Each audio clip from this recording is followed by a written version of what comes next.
굉장히 많은 사람이 저한테 와서 특히 젊은 친구들이 어떻게 사업에 성공하셨어요? 굉장히 단순한 질문을 물어봐요. 근데 사업에 공식이 있으면 이 세상의 모든 사람이 이 사업에 성공했겠죠. 일단 사업에 공식이 없다는 걸 이해해요. 근데 어떤 사람은 성공하고 어떤 사람은 못할까? 그런데 일단 공식은 없어요. 이 공식은 자기가 만드는 거예요. 원래 자기가 만드는 거예요. 공식이 있을 거라고 생각해요. 그래서 되게 많은 젊은이들이 저한테 와서 공식을 찾아요. 이것만 하면 제가 부자가 될 수 있습니까? 이렇게 굉장히 단도직입적으로 묻는단 말이에요. 근데 그런 답이 없어요. 그래서 답은 어떻게 만들어냈냐면 자기가 답을 찾는 과정이 꼭 있거든요. 저는 성공하는 운명이 있다고는 안 믿어요. 이 커가는 과정에서 중간에 한 번은 대형 운이 들어오더라고요. 이에 이걸 잡을 수 있는 힘과 능력과 그걸 포착할 수 있는 마음이 있으면 대형 사업가로 가는 거고, 안 그러면 그냥 평범한 부자로 혹은 그 기회조차도 없는 사람으로 초대형 사업으로 가는 것. 즉 내가 일반 사람들이 상상하지 못할 정도의 돈을 벌어내는 거는 그거는 다분히 운의 역할이 더 크다고 믿는 사람 중에 하나예요.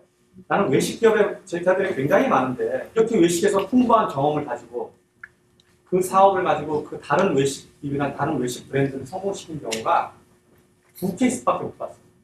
수백 명인데 2케이스밖에 못 봤어요. 그럼 확률적으로 보면 일반인들이 새로 아무것도 모르는 사람이 차리는 확률과 별반 다를 게 없다는 얘기예요. 이미 자본도 있고 능력도 있고 노하우도 있고 경험도 다 했는데도 불구하고 딱 2케이스밖에 못 본 거예요. 나머지는 세 번도 실패했어요. 더 잘해야 될 거 아니에요. 자본도 있겠다, 사람도 있겠다, 아이디어 있겠다, 배우고도 다 배웠겠다. 왜 못할까? 결국 이 산업은 특정한 영역에 넘어가면 처음에 어디까지 갈 때는 노력이나 열과 성이 거기를 가는데 그 사람 능력이 가는데 그 이유로 터져서 넘어가는 거는 사실은 시대적 운과 환경이 그 안에 적용이 되기 때문입니다. 그래서 이거를 이해하는 사람들은 자기가 세상에서 커지거나 부자가 되면은 겸손해져야 되는 겸손해져야 되는 명분입니다. 이게 내가 잘해서 잘한 거예요.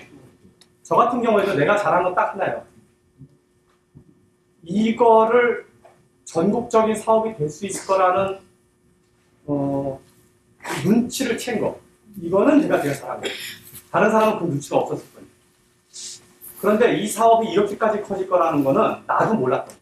이 휴스턴 동네에서는 당시 10년 전, 15년 전에 스시 도시락을 만드는 비즈니스가 슈퍼마켓에서 막 발생이 됐었는데 그는 어디서 더 성장했었냐면 뉴욕이나 LA가 더 컸었어요. 여기서 이 회사가 제일 큰 회사가 나왔을까? 그거는 다분히 운인 거예요. 운이란 뭐냐면 여기에 HB라는 회사하고 크로거라는 회사가 이 제품을 내고 극렬하게 경쟁을 했어요. 근데 크로거는 전국구예요. 매장이 작진 않지만 그렇게 스시가 중요 품목이 아니었어요. 나약이 운이 좋은 거는 HB가 아니라 크로거의 계약을 맺었다는 거예요. 크로거는 그렇게까지 할 의도가 없으니까 그 사업을 주도하지 않았어요. 근데 HB는 자기들 욕심이 너무 많아갖고 거기에 들어오는 우리 같은 회사들을 지네 마음대로 했어요. 메뉴는 어떻게 만들고, 인원은 어떻게 쓰고, 고용은 뭐하고, 가격은 거의 자기들이 운영하는 일만 회사를 시킨 거예요. 근데 우리는 우리가 알아서 해야 되는 거예요. 또 하나 장점, 전국구예요. HB는 지역구인데. 그러니까 나는 이 제품을 가지고 동네에서 자라서 이거 다른 동네에서 가져갈 수 있는 거를 할 수 있는 자격도 있었고, 이유도 있었고, 권한도 있었다. 여기는 없는 거예요. 야, 너 니네 우리 아니면 어디 나가서 뭐래? 하지 마.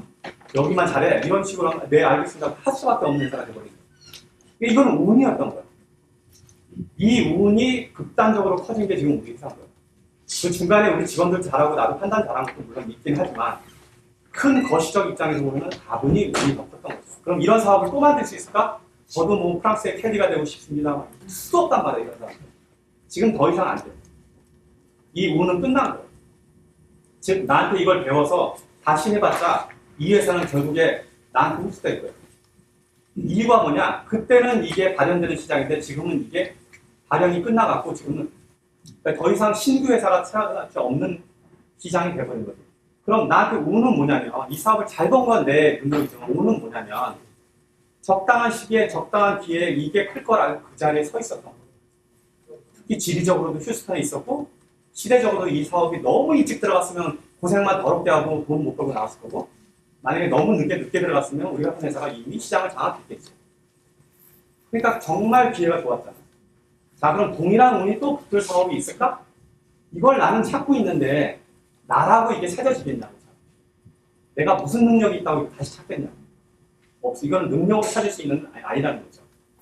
그래서 사업은, 여러분들의 사업은 내가 열심을 다해서 노력하고 다 준비하고 기다리다 보면 그 기회가 나타나면 그게 기회라는 걸 알아내는 게 결국은 능력. 그럼 그때 올라타서 그냥 하늘로 날아가 버려요. 근데 그럴 기회가 왔는데 그 기회를 보지도 못하고 그 기회를 타지도 못하면 그냥 계속 그 비즈니스에 머무르는 거죠. 사업이 대형으로 큰 사람들은 자기의 자랑으로 엮이지 말고 이거를 성품을 이게 내가 하늘이 주신 행운이구나 생각하고 사업이 커져도 여전히 겸손하고 공부하고 도움을 요청하고 그런 자세를 유지해야 된다고 봅니다. 이거를 방심하는 순간 여러분의 사업은 또 내려가요. 왜냐하면 내 능력으로 했다고 봅니다.